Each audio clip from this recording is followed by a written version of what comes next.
On December 19, 1944, this doctrine was tested again during the German Ardennes offensive, Adolf Hitler's last great gamble.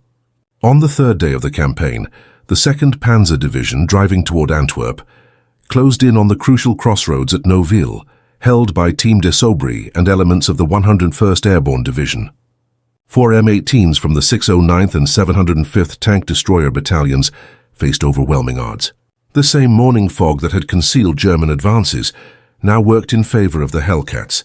According to the 705th's combat report, those 4 M18s struck elements of the 2nd Panzer Division from multiple angles, shifting positions so rapidly that they gave the impression of a much larger defensive force. The results were staggering.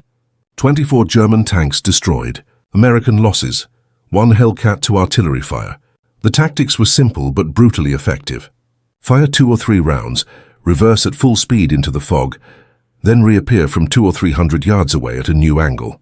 By the time German turrets swung toward the muzzle flashes, the Hellcats were already firing again from another direction. The German war diary of the 2nd Panzer Division recorded, encountered strong tank destroyer resistance at Neuville.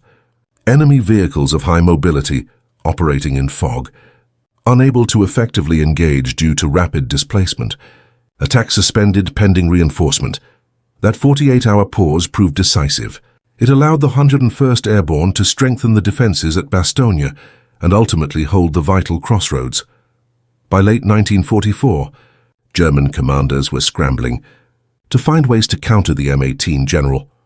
Hasso von Manteuffel issued tactical instructions to the 5th Panzer Army. He warned that enemy M18 tank destroyers could reach speeds of over 80 kilometers per hour on roads and more than 40 across country. He advised against trying to follow them with turret traverse, urging commanders instead to pre-position turrets along likely routes, to employ infantry with anti-tank weapons on the flanks, and to use artillery against suspected positions. He also cautioned that pursuit was useless, since the M18 would always outrun German vehicles, but these measures rarely worked. The Hellcat's speed advantage was simply too great, and German crews could not unlearn years of training that emphasized careful, deliberate gunnery over rapid reflexes. By the end of production, the Buick Motor Division had built 2,571 M18s between July 1943 and October 1944, with output peaking at 267 units in November 1943. The original contract had called for nearly 9,000 vehicles, but that number was reduced as the war neared its end and American tank destroyer doctrine shifted. Each M18 cost $55,230 in 1943. A small price for the revolutionary machine that rewrote the rules of armored warfare. The M18 Hellcat was relatively expensive compared to other American vehicles, largely due to its specialized engine and transmission, yet it was still far cheaper and faster to build than its German counterparts.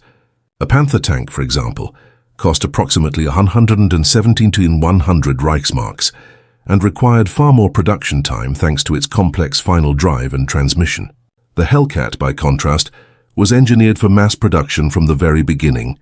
Its Wright R975 radial engine was already in large-scale production for aircraft and other vehicles. The torque converter transmission simplified driver training and eliminated the need for intricate gear systems. Its open-top turret reduced both cost and manufacturing time. Wherever possible, standard automotive components were used, taking advantage of America's vast industrial base. At Camp Hood, Texas, the Tank Destroyer Training Center designed specialized programs for M18 crews. These emphasized a completely different skill set from traditional tank training. Drivers learned high-speed maneuvering, rapid acceleration and braking, and how to use terrain to their advantage. They practiced maintaining top speed while still offering a stable firing platform during brief halts. Gunners were trained for rapid target acquisition and firing on the move, accepting lower first-round accuracy in exchange for speed and volume of fire. German gunners were drilled for deliberate long-range precision. M18 gunners were taught to strike quickly and keep moving. Commanders faced perhaps the greatest challenge. They were trained to think 3 steps ahead, always planning their next 2 firing positions before opening fire. Battlefield awareness, split-second decision-making, and coordination with other Hellcats were essential. The psychological profile of Hellcat crews was also unique. Recruiters sought men who were comfortable with risk, who could make instant decisions, and who valued speed and maneuver over the protection of heavy armor. For all its strengths, the M18's greatest weakness was obvious: its armor. With just 25 millimeters of protection on the turret front and a mere 13 millimeters on the hull sides, it was vulnerable to nearly every German anti-tank weapon. Even 20 millimeters anti-aircraft fire at close range could penetrate its sides. Panzerfaust's 37 millimeter anti-tank guns, artillery fragments, and heavy machine guns were all lethal threats. This vulnerability shaped every aspect of M18 doctrine. Crews were taught never to remain stationary under enemy observation, to avoid cities where speed was negated, to keep at least 500 meters away from infantry, and to use terrain for cover at all times. Infantry support was critical to suppress enemy anti-tank teams. Over time, Hellcat crews developed an almost instinctive awareness of their surroundings, constantly scanning for threats and escape routes. By the war's end, M18-equipped battalions had built impressive combat records. The 704th Tank Destroyer Battalion claimed 106 enemy tanks destroyed. The 603rd recorded 92. The 69th destroyed 67. The 705th 89 and the 85th 51. Across Europe, roughly 540 M18s saw combat at maximum strength in March 1945. Losses totaled 216 vehicles, giving a kill-to-loss ratio of 2.3 to 1. The average engagement took place at 650 meters and lasted barely 2 minutes. While the ratio was respectable, it fell short of pre-war expectations. More importantly, battlefield realities forced the Hellcat into roles its designers had not envisioned. Instead of hunting massed German armor formations, M18 spent nearly 70% of their time in infantry support, using speed and firepower not only against tanks, but against strongpoints, artillery, and infantry positions. The Italian campaign in particular presented challenges very different from the open plains of northern Europe, reshaping how the Hellcat was employed in battle. The 85th Tank Destroyer Battalion, operating M18s in the mountains of Italy, discovered that even in restrictive terrain, the Hellcat's mobility gave it an edge. While heavier vehicles struggled on narrow mountain roads, the M18 could redeploy quickly between threatened sectors. During the battles along the Gothic Line, Hellcats often raced up to commanding heights, fired into German vehicles in the valleys below, and then disappeared before counter-battery fire arrived. German commanders, who had grown used to the slow pace of Allied armor in difficult terrain, were repeatedly caught off guard by the Hellcat's response time. A German corps-level report admitted, "Enemy tank destroyers demonstrate ability to concentrate rapidly at threatened points. Speed of redeployment prevents effective counterfire." The M18 also saw service in the Pacific. The 637th Tank Destroyer Battalion brought Hellcats to the Philippines campaign, where Japanese armor was scarce. Instead, the vehicles were used primarily for infantry support and bunker-busting roles. In this theater, however, the open turret nearly proved fatal. Japanese soldiers used close-range tactics with grenades and satchel charges, forcing crews to improvise by welding makeshift overhead covers and adding chicken wire screens for protection. Even so, the Hellcat's speed proved useful in countering infiltration attempts, though the dense jungle often limited its mobility. The M18's revolutionary design set it apart from all other vehicles of the war. Its Torquematic automatic transmission, developed by General Motors, eliminated the need for manual clutching. With 3 forward gears that shifted automatically based on speed and load, drivers could focus entirely on maneuvering at high speeds without worrying about gear changes. The torsion bar suspension, offering 14 inches of wheel travel, gave the Hellcat exceptional off-road ability. It absorbed the harsh impacts of rough terrain that would have damaged conventional leaf spring systems, allowing the vehicle to maintain speed across ground where others faltered. At the heart of the Hellcat was the Wright R975 radial engine, a 9-cylinder air-cooled aircraft engine. Early versions delivered 350 horsepower, while later models produced 400. Its power-to-weight ratio was unmatched, and the lack of radiators or coolant systems eliminated vulnerabilities to enemy fire. Another key advantage was its hydraulic turret traverse system, driven by an electric motor, powering a hydraulic pump. This provided a consistent 15 degrees per second of rotation, regardless of vehicle movement or engine speed, a critical advantage over German tanks that relied on slower, manually linked systems. The Hellcat's combat record left a lasting mark on armored warfare. Although the specific tank destroyer doctrine was abandoned after the war, and the dedicated tank destroyer force was formally disbanded in November 1945, the lessons of the M18 lived on. Its emphasis on mobility, speed, and crew coordination shaped the way future armored vehicles were designed, proving that agility could be just as deadly a weapon as armor and firepower. The Hellcat proved that speed could be a weapon as powerful as armor, and its influence echoed across the post-war world. The Soviet Union built the PT-76 light amphibious tank and later the BMP infantry fighting vehicle, both emphasizing mobility above protection. Britain developed the CVRT series for fast reconnaissance. France created the AMX-13 with an automatic loader to reduce weight, while West Germany designed the Leopard 1 as a high-mobility tank that abandoned heavy armor entirely. This was a complete reversal of the dominant philosophy of World War II.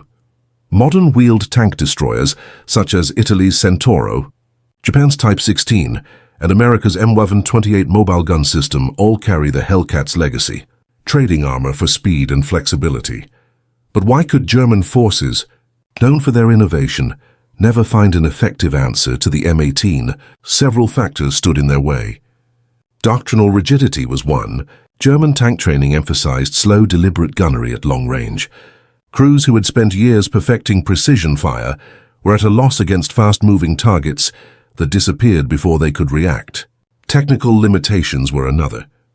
German turret traverse speeds depended on engine RPM, meaning that at idle or low throttle, their tanks were virtually helpless against flanking Hellcats, whose hydraulic traverse was always consistent.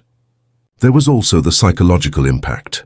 German tank crews had long enjoyed superiority over most Allied armor, and the sudden shock of becoming prey rather than predator left a deep impression. Finally, there were communication problems. German radios, already strained by Allied jamming, could not coordinate effective countermeasures against M18s darting across the battlefield in platoons. For American crews, survival came down to one principle: speed. In post-war interviews with the U.S. Army's Military History Institute, Hellcat veterans repeated the same theme again and again. Staff Sergeant Vernon Miller of the 85th Tank Destroyer Battalion summed it up in 3 rules: shoot fast, move fast, think fast. If you did all 3, you went home. If you failed at one, you did not. Technical Sergeant John Patterson of the 603rd Battalion described the philosophy more bluntly: the Hellcat was never about fair fights. It was about unfair fights in our favor. We hit them where they did not expect, when they did not expect, and we were gone before they even knew what happened. Private First Class Robert Chen of the 704th Battalion admitted, "Every time I climbed into an M18, I knew I was sitting in a tin can. But it was a tin can that could run 55 miles per hour, and that speed saved my life more times than armor ever could." The Hellcat's combat record reflected both its strengths and its flaws. Mobility metrics told part of the story. A top speed of 55 miles per hour on roads, 26 miles per hour cross-country, and acceleration from 0 to 30 in just 11 seconds. Its range was 150 miles on 75 gallons of fuel, and its ground pressure was lighter than many trucks, giving it remarkable agility. Combat statistics told another side. An average of 2.4 enemy tanks destroyed per vehicle, a combat survival time of about 67 days, and mechanical reliability averaging 200 miles between major maintenance. Most revealing of all, crew survival when an M18 was destroyed stood at 73%, far higher than in heavy tanks. Speed gave them the chance to bail out even when the armor failed. The M18's true influence extended beyond the battlefield to the very foundations of modern warfare. Its shoot-and-scoot tactics foreshadowed what is now called sensor-to-shooter speed, engaging a target as quickly as possible before it can respond. Its philosophy of avoiding hits rather than absorbing them anticipated the active protection systems that defend tanks today. And its emphasis on rapid coordination in small units pointed toward the principles of network-centric warfare, where speed, communication, and flexibility matter more than sheer weight of armor. The M18 platoon's ability to coordinate rapid attacks from multiple directions foreshadowed modern networked combat operations. Its success revealed a fundamental truth of warfare. Technological superiority does not always mean matching the enemy weapon for weapon. It means finding ways to negate their strengths entirely. The Hellcat stands as one of World War II's most innovative vehicles. Born of American industrial capacity and tactical imagination, it overturned the very assumptions that had defined armored warfare. German crews trained to dominate with thick armor and powerful guns suddenly faced an enemy that fought by different rules. The Hellcat's 55 mph speed was not just a number on a specification sheet, it was a paradigm shift that German doctrine could not absorb. The M18 proved that survival on the battlefield does not always belong to the strongest or the heaviest armed. Sometimes it belongs to the fastest, the most agile, the most adaptable. German tankers learned this lesson the hard way. Watching their carefully aimed shots fall behind the blur of a disappearing Hellcat in the fields of France, the frozen forests of the Ardennes, and the dying battles inside Germany itself. Today, when military historians study the M18, they see more than a tank destroyer. They see an idea, a weapon born of American creativity that exploited enemy weaknesses through speed, maneuver, and daring. The German tankers never imagined that an American armored vehicle could reach 55 mph until they saw it with their own eyes. By then, it was already too late. The Hellcat rewrote the mathematics of armored combat. It proved that protection did not always require heavy armor, that lethality did not always require the largest gun, and that battlefield dominance could be achieved through mobility instead of mass. At 55 mph, it outran not only German tanks but also German military doctrine itself. The echoes of the Hellcat still shape modern warfare. Every time commanders prioritize speed of action over deliberate preparation, every time engineers accept vulnerability to achieve greater performance, the lesson of the Hellcat is alive. Sometimes the best armor is not being where the enemy fires. For the tankers of the 113th Panzer Brigade, the 2nd Panzer Division, and countless others, this truth was paid in blood. They faced a machine that refused to fight on their terms, that turned their strengths into weaknesses, that struck and vanished like phantoms in the fog. The M18 Hellcat, 55 mph of American audacity, proved that in war, imagination can be as decisive as firepower, and speed can be the ultimate weapon.